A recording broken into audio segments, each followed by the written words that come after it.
નવનીતભાઈને ન્યાય આપો એવું લખાણ કરીએ તારીખ 20 તારીખે 9 વાગે આપ સર્વેએ પોતાના મોબાઈલ પર સ્ટેટસ ચડાવવાનું છે અને સોશિયલ મીડિયાના માધ્યમથી આપણે એકતા દર્શાવવાની છે એવી મારી સર્વને માંગ છે। નમસ્કાર મિત્રો, બગદાણાની બબાલની વચ્ચે હવે કંઈક નવા જૂનીના એઘાણ લાગી રહ્યા છે। આવ એમ કેમ કહી રહ્યા છે તેની વાત કરીશું આ વિડીયોમાં। નમસ્કાર, હું છું કલ્પેશ ને આપ સૌ જોઈ રહ્યા છો કેમરા ન્યૂઝ। બગદાણા બબાલને કારણે આપણે જોયું કે રાજકારણ ગરમાયું છે અને કોળી સમાજ આ મુદ્દે હવે રોષે ભરાયો છે। આપણે જોયું હતું કે આગેવાન નવનીતભાઈ પર હુમલો થયો હતો, જે બાદ ગુજરાતનો કોળી સમાજ ન્યાયની માંગ માટે મેદાને ઉતરી ગયો હતો, પરંતુ આ બધાની વચ્ચે કોળી સમાજના એડવોકેટ અને વિસ્ફોટક નિવેદન સામે આવ્યું છે અને તેમણે 20 તારીખે કોળી સમાજને ન્યાયની માંગ કેવી રીતે કરવી તેનો સંદેશ આપ્યો છે। જે મિત્રો ચલો સાંભળીએ તેઓ શું કહી રહ્યા છે। નમસ્કાર મિત્રો,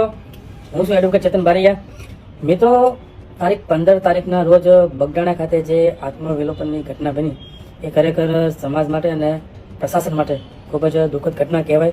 હું આવી ઘટનાને વખોડી કાઢું છું, કારણ કે આવી ઘટનાઓ ક્યારે બનતી કે જ્યારે દેશ ઉપર વિધર્મીઓ જ્યારે આપણી ઉપર આક્રમણ કરતા, જ્યારે અંગ્રેજો આપણી ઉપર તાનાશાહી કરતા, ત્યારે દેશના ક્રાંતિકારીઓ દેશની સુરક્ષા માટે, દેશની અખંડતા માટે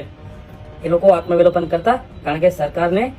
આવી ઘટનાથી ખૂબ જ અસર પડે અને સરકારને સમજાય કે આ લોકોને આપણે કેટલી ક્રૂરતા અને કેટલી આપણે એની ઉપર અત્યાચાર કરીએ છીએ। તો ખરેખર આવી ઘટનાનું વખોડી કાઢું છું અને એસઆઈટીની ટીમને બે હાથ જોડીને એક વિનંતી કરું છું કે એક સોશિયલ મીડિયાના માધ્યમથી એક વિડીયો મેં જોયો હતો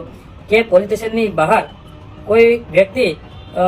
હવે સરકારી કર્મચારી હોય કે પછી પ્રાઇવેટ વ્યક્તિ હોય એ મને પાકી માહિતી નથી, પણ મને જ્યાં સુધીની માહિતી છે એ તમને ચોક્કસ કહીશ કે એક ઠેલામાં 8 મોબાઈલ હોય છે અને પૈસા હોય છે। તો આ 8 આરોપીના જે મોબાઈલ એ આ લોકોના હતા કે આ પૈસા આ લોકોના હતા કે બીજા કોઈ વ્યક્તિ દ્વારા આ કેસને બોધો કરવા માટે કે પછી આ કેસને ચોટ પહોંચે એવા ઇરાદાથી ડુપ્લિકેટ મોબાઈલ આપી અને પુરાવા ઉભા કરવામાં આવે છે। તો એસઆઈટીની ટીમને મારે ખાસ કહેવાનું કે આ કેસ બાબતે કોઈ પણ જાતની બાંધછોડ કરતા નહીં। આ તમામ આરોપીઓ છે ને એના સાચા ખરા મોબાઈલ છે એની તપાસ કરવામાં આવે અને આ મોબાઈલમાં કોને ફોન કર્યો હતો, કોની સાથે વાત કરી હતી, આઉટ ગોઈંગ ઇનકમિંગ કોલ, આ તમામની સંપૂર્ણ માહિતી લેવામાં આવે અને એના બેઝ ઉપર આ લોકોની સેલ આઈડી અને આઈએમઈઆઈ મોબાઈલના નંબરથી બંને પાર્ટીના જે ટાવર લોકેશન છે તેની ટાવર લોકેશનના બેઝ ઉપર એની સંપૂર્ણ તપાસ કરવામાં આવે અને સીડીઆર અને જે ફાર્મ હાઉસ હતું કે આ કેસમાં કોઈ પણ જગ્યાએ જે ઘટના બની હતી એ તમામ સીસીટીવીના ફૂટેજના બેઝ ઉપર એસડીઆર કઢાવવામાં આવે, જેથી કરીને તમે કોળી સમાજને ન્યાય પાવી શકો છો। ટાવરના લોકેશન બેઝ ઉપરથી આ તમામ આરોપીઓ કોણ કોણ છે તેની પાકી માહિતી મળી રહે એવું મારું માનવું છે। અને આવી બહુ બધી ઘટના બની ગયેલી છે આની પહેલા પણ કે માસ્ટર માઇન્ડ હોય ને એ આ કેસની બહાર જ હોય, એ સમગ્ર કેસને હેન્ડલિંગ કરતો હોય કે કઈ જગ્યા શું બની, કઈ જગ્યાએ કઈ ઘટના ક્યારે બને છે અને આ કેસમાં જો આપણા ઉપર આવી બને તો આપણે કઈ કઈ રીતે આમાં પ્યાદાઓ આપણે ઉપયોગ કરીએ। કે માસ્ટર માઇન્ડ તો શસ્ત્રની ખેલની જેમ બહાર જ છે, આ બધા તો પ્યાદાઓ છે એવું મને લાગે છે। અને જ્યારે એસઆઈટીની ટીમની રચના કરી ત્યારે પહેલા જ દિવસે જે તે અધિકારી પાસેથી જે ચાર્જ લેવામાં આવ્યો હતો તો તેના પ્રાથમિક અહેવાલ પ્રમાણે સંપૂર્ણ માહિતી આપી દેશે। એમ છતાં જો આ બંને પીઆઈ પીવી ડાંગર અને કેએસ પટેલ સાહેબને મવાના ટાઉનના પીઆઈ, આ બંને પીઆઈને જો સમન્સ કાઢવામાં આવ્યું છે તો કંઈક ને કંઈક મને એવું લાગે છે કે કોઈ રાજ છુપાયેલું છે। એસઆઈટીની જે મેન અધિકારી છે એના દ્વારા સમન્સ પાઠવવામાં આવ્યું છે, તો હવે જોઈએ આગળ શું થાય છે। અને જો મુખ્ય આરોપી આમાં જો મળી આવે